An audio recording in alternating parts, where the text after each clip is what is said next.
गणेश चतुर्थी हर साल आती है, आप लोग मनाते भी हो, लेकिन गणेश जी क्या सिखाते हैं कभी समझ में आता है? कुछ गणेश जी की पूजा क्यों होती है, क्या वजह है? नहीं आता। पर डीजे पे नाचे, रंग लगाया, गणपति पप्पा मोरिया करके बानी बहा दिया। 5 चीजें गणेश जी सिखाते हैं। मिट्टी की मूर्ति जो पानी में जाकर घुल जाती है, ये सिखाती है कि सब कुछ नष्ट हो जाएगा। मैं भी नष्ट हो गया, पानी में जाके सब मिट्टी हो जाएगा। घमंड किसी चीज का नहीं करना, पहली बात।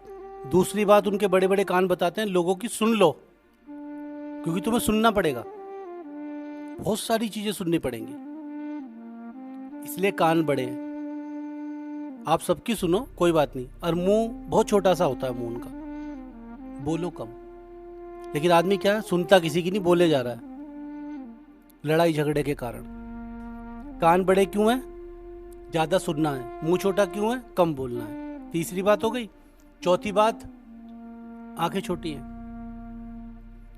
इसका मतलब है कि फोकस, जैसे अर्जुन मछली की आंख देखता है ना, टारगेट, अपने लक्ष्य पे ध्यान रखो, नेटफ्लिक्स पे और रील्स पे नहीं, धड़ाधड़ देखने में लगे पड़े हो नहीं, तुम्हें फोकस से हटा देगी वो।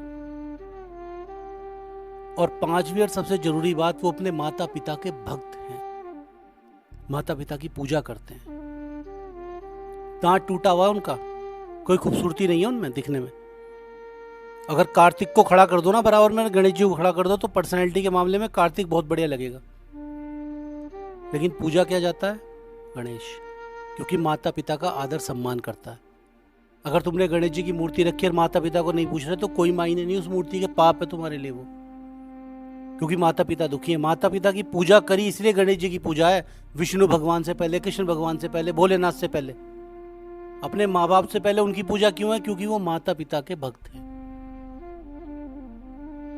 ये 5 बातें गणेश जी की याद रखो, तो ही गणेश जी का मतलब समझ पाओगे। नहीं तो मूर्ति रखना, पूजा करना, ये व्यर्थ है, कोई लाभ नहीं होगा इसका। जय श्री राम।